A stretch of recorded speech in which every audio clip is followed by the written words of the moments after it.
नजर बंद कर, इनको यहाँ आने के लिए जो आंदोलन में आ रहे हैं, एक एक आदमी है, उनके पीछे 4-4 गाड़ियाँ पुलिस लगी है और घर में नजरबंद कर रहे हैं, उठा के थानों में नजरबंद कर रहे हैं, उनको यहाँ आने नहीं दे रहे हैं। तो क्यों रोक रहे हैं? अगर खुश ही है किसान तो रोक क्यों रहे हैं यहाँ आने से? योगी जी अगर इतनी ताकत जो किसान आंदोलन में आने के लिए रोक रहे हैं, जहाँ से आदि भी अगर ताकत लगा देते भ्रष्टाचार रोकने में, तो इस उत्तर प्रदेश की जनता का भला हो जाता। और अब हवाएं ही करेंगी रोशनी का फैसला, जिस दिए में जान होगी वो दिया रह जाएगा। महशर बदायूनी का ये शेर किसानों की मौजूदा स्थिति को बहुत ही साफ तरीके से चरितार्थ करता है। बता दें कि एक तरफ किसान हैं जो अपनी मांग पर अडिग हैं, उनका कहना है कि जब तक बिल वापसी नहीं तब तक घर वापसी नहीं। वहीं दूसरी तरफ सरकार है जो ये बार बार किसानों से कह रही है कि आप संशोधन पर मान जाइए, लेकिन किसान है कि उनका ये कहना है कि हम तब तक घर नहीं जाएंगे, तब तक जो है वो ये आंदोलन करते रहेंगे जब तक सरकार उनकी मांग नहीं मान लेती है, यानी कि बिल को वापस नहीं कर लेती है। आज हम चिल्ला बॉर्डर पर मौजूद हैं। हम आपको तमाम जगहों से तस्वीरें दिखाए हैं, सिंघू बॉर्डर, गाजीपुर बॉर्डर, इन सारी जगहों की तस्वीरें हमने आपको दिखाई हैं और आज हम आपको चिल्ला बॉर्डर पर भी लेकर के आए हैं। हम आपको दिखा दें, यहाँ पर भी बिल्कुल वैसा ही मंजर है जो अन्य 2 बॉर्डरों पर हमने आपको दिखाया है। यहाँ पर आप देख सकते हैं एक मिनी टेंट सिटी यहाँ पर आपको देखने को मिल सकती है। छोटे छोटे टेंट बने हुए हैं, ये वाटरप्रूफ टेंट है क्योंकि यहाँ पर बारिश, आप मौसम देख सकते हैं, मौसम जो है वो काफ़ी ख़राब है, बारिश जैसा मौसम है, बादल लगे हुए हैं, लेकिन किसान जो है वो यहाँ पर डटे हुए हैं और कह रहे हैं कि हम तब तक घर नहीं जाने वाले जब तक कि उनके लिए उनकी मांग जो है वो पूरी नहीं की जाती है। हम आपको दिखा देते हैं, यहाँ पे छोटे छोटे टेंट में लोग सो रहे हैं, रह रहे हैं। और इधर की तरफ जो हम थोड़ा सा आगे बढ़ेंगे, वहाँ हम आपको दिखाएंगे कि किस तरीके से जो पूरा प्रोग्राम है, किसान अपनी अपनी बात रखने के लिए उनके लिए मंच भी बनाया गया है। वहाँ पे तमाम जो किसान नेता हैं, जो किसान समर्थक हैं, वो वहाँ आकर के अपनी बात रखते हैं और सरकार के आगे बार बार अपनी मांग रखने के लिए उनका वो मंच बनाया गया है। लेकिन उससे पहले हम आप यहाँ से बात करेंगे, यहाँ पर जो लोग मौजूद हैं। तो अब हम एक टेंट में मौजूद हैं जहां पर हमारे साथ कुछ लोग हैं, उनसे हम बात करके जानेंगे कि यहाँ चिल्ला बॉर्डर पर, जैसे हम अलग अलग जगहों पे गए हैं, सिंघू बॉर्डर गए हैं, गाजीपुर बॉर्डर गए हैं, आज पहली बार चिल्ला बॉर्डर पर आ रहे हैं। यहाँ से जानना चाहेंगे क्या व्यवस्था है, कैसे आप लोग रहते हैं?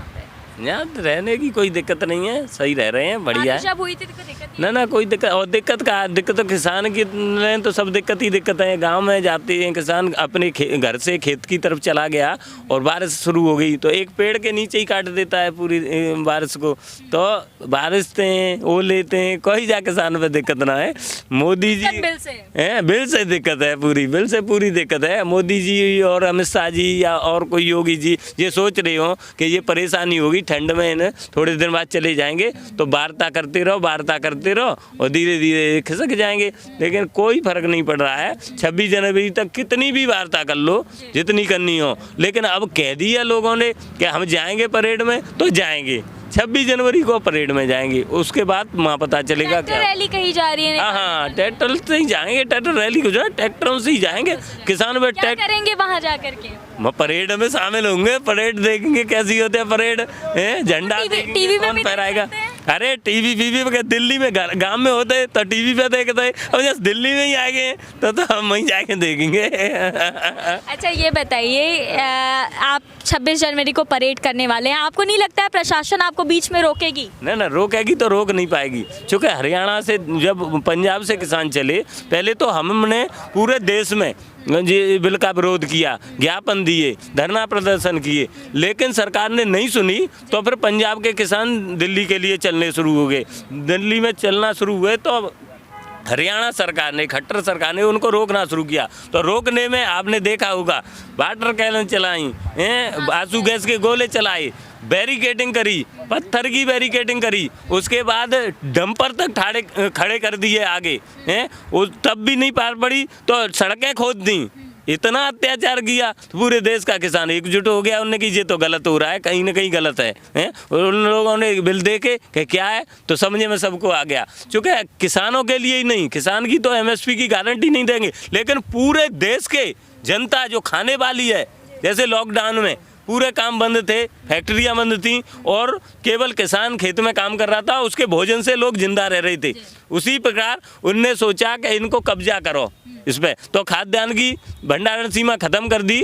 तो अडानी जी, अंबानी जी और बड़े बड़े उद्योगपति पूरा भंडारण करेंगे और भंडारण करने के बाद जितना महंगा दे सकते हैं उतना महंगा पब्लिक को देंगे, खाने वाले को देंगे। तो हम ये चाहते हैं कि हमारा भी घाटा न पड़े, हमको हमारा भी नुकसान हो और जनता को भी महंगा न मिले, इसलिए ये लड़ाई है। हाँ, अच्छा, यानी ये सिर्फ किसानों की लड़ाई नहीं है, जनता के लिए भी आप पूरे जनता की लड़ाई है, पूरे देश की जनता की लड़ाई है और केवल किसानों की नहीं है ये लड़ाई। हाँ। अच्छा, एक बात बताइए, आपने अंबानी अडानी का नाम लिया है अभी, वहीं अब जो रिलायंस इंडस्ट्रीज़ है और इसके पहले अडानी और अंबानी जी ने भी सफाई दी है किसानों को कि हम किसानों के साथ हैं और कॉन्ट्रैक्ट फार्मिंग और कॉन्ट्रैक्ट फार्मिंग इसका कोई लेना देना जो है वो नहीं है रिलायंस इंडस्ट्रीज से। तो इस तरह से सफाई दे रहे हैं वो लोग, फिर क्यों उनका नाम ले रहे हैं? तो ना उनका नहीं है, किसी का तो भंडारण सीमा खत्म क्यों की?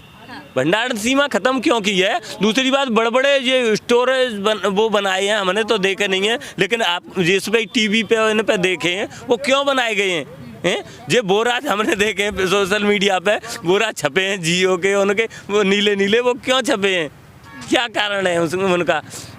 कॉन्ट्रैक्ट फार्मिंग की करी है, एक वो है कॉन्ट्रैक्ट फार्मिंग करेंगे, तो उसमें रखा गया है कि किसानों का से कॉन्ट्रैक्ट होगा कंपनी का, तो उसमें शर्त कंपनी की रहेंगी।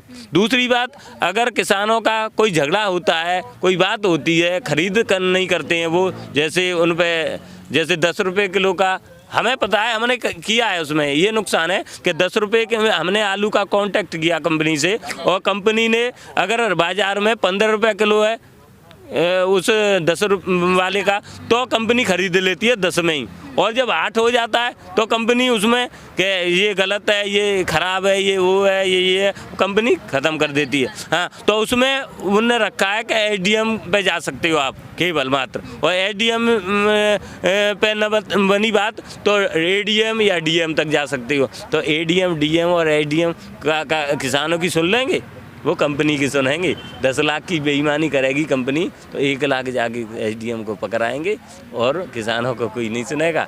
इसकी लड़ाई है ये। तो क्यों किया ऐसा?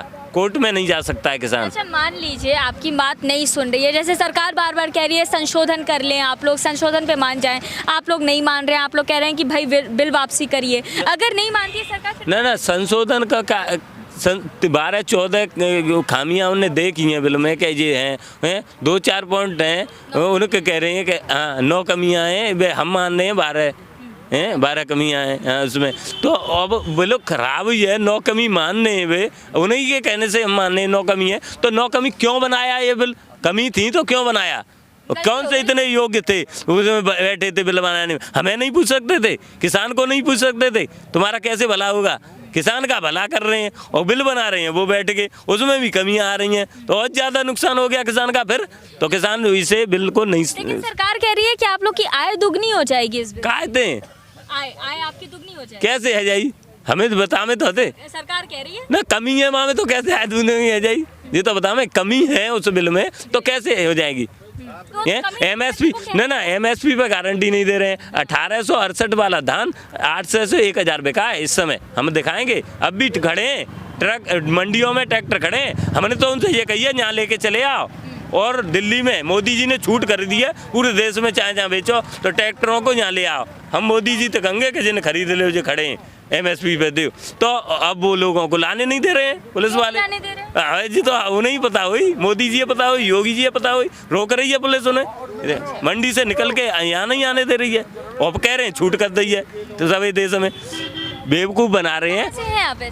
हम तो एटा से हैं, हाँ, लेकिन एटा, बाराबंकी और औरैया में कल भी वो हमारा जिला अध्यक्ष युवा का वो कह रहा था इनके धान खड़े हैं, इनको तुलवाओ, तो एडीएम साहब ने फोर्स भेज दिया, उसको ही उठवा लिया।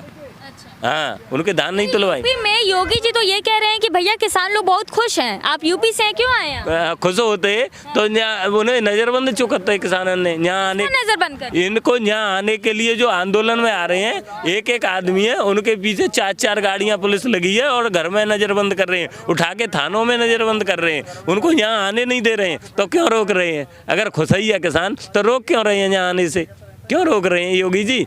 योगी जी अगर इतनी ताकत जो किसान आंदोलन में आने के लिए रोक रहे हैं, जहाँ से आदि भी अगर ताकत लगा देते भ्रष्टाचार रोकने में, तो इस उत्तर प्रदेश की जनता का भला हो जाता। और जो मोदी नगर की घटना हुई है, तो ऐसी घटना नहीं होती। एक आदमी को लगाने गए थे और 24-25 मौतें हो गई वहाँ, ऐसी घटना नहीं होती। घोटाला रोको मोदी जी, भ्रष्टाचार रोको। योगी जी से मेरा कहना है उत्तर प्रदेश में किसानों को मत रोको, किसान कहीं जाए वहाँ जाने दो, लेकिन भ्रष्टाचार को रोको।